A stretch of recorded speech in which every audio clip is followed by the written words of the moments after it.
G'day hobbyists, just want to do a quick video talking about what I've been working on lately, which is The Walking Dead. This is the Wave 4 retail exclusive and a show exclusive. I want to show you how the models turned out and talk a bit about the techniques I used. Alright, so here we have the zombies from the Wave 4 boosters. Got the guy with the beard, lady with the jacket, guy in a suit, and of course, Zombie Rick. Now, with their bases, what I do is just Astro Granite texture paint from GW base, and then I give it a brown wash. Now I do that because it's meant to be the zombie apocalypse. No one's cleaning this stuff. It could be indoors, outdoors, dirt and dust is settling into the asphalt or rock or whatever floors, and if it's indoors, the sort of bits of rock could just be rubble or mess around, so it sort of works in a few different things. And the grass could grow anywhere, someone's left the doors open, dirt's gotten in, or things have rotted, and that's why I've got grass on grey rock. Moving on to the next lot of minis. These boosters seem to follow a formula. You get a zombie, a bad guy, and a survivor. Well, a good guy, more or less. But I hear that's changing up, going off what's coming out in the Mantic blogs and online. So I've got this guy with the pipe, bandolier, bald and with a beard, shotgun on the back.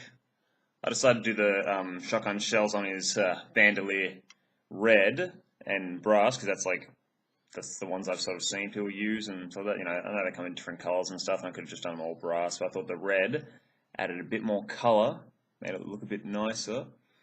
And we've got a guy with the MP5. His arms gave me a lot of trouble. The gun was bent, and he wasn't assembled well. So I had to just completely redo his arm with a bit of putty and stuff. So that's why his arm looks a little bit off. So I had to redo the socket. And we've got the guy with a hunting knife and the rifle on his back. Now he looks worried. He doesn't look prepared for this, and that's what I went with for the expression on his face. And then he goes, gun on his back. I think I might need to highlight that gun a bit more. It doesn't really pop. Then we've got Scott Moon, who looks even more scared than the last guy and is drawing his gun. I sort of figured he's like a surfer dude. I was planning to do some painting detail on his back, like a sunset or maybe some flowers or something. I don't know. Moving on from them, here we have the heroes or survivors. So I've got Michonne with the AK and the riot armor, Tyrese, rest in peace, with the hammer and body armor. Now for the brown bases, it's just Sterling mud, brown wash, and then I dry brush it with a bit of Karak stone, and then a bit of a Screaming Skull.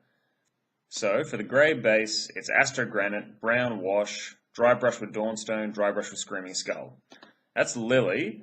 Now, people sort of talked about how, is it the Lily from Telltale Games The Walking Dead? Did she end up with the governor after leaving the group? I like to think it is, so I sort of try to leave it that way.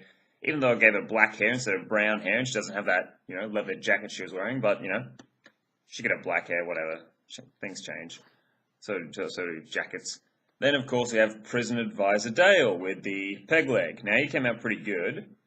There's a certain way to do old people's faces. I gave his skin a bit more of some more highlights to sort of make it look a bit lighter, a bit older, which is something that can work. You can also add grey tones into the skin color to make it look right.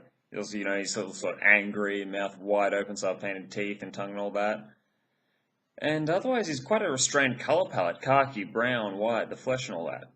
And I sort of dirtied up the peg leg a bit, that could happen. He's been doing it for a while. He's not wearing the orange jumpsuit anymore, so he might have moved on from the prison, but he could work in either. I let a bit of flesh wash get into the armpits and around the neck of his shirt. It's hard to see in video, but if you look up close, it's a little detail that the armpits and the neck, the collar, look a bit discolored. That's just something that would work.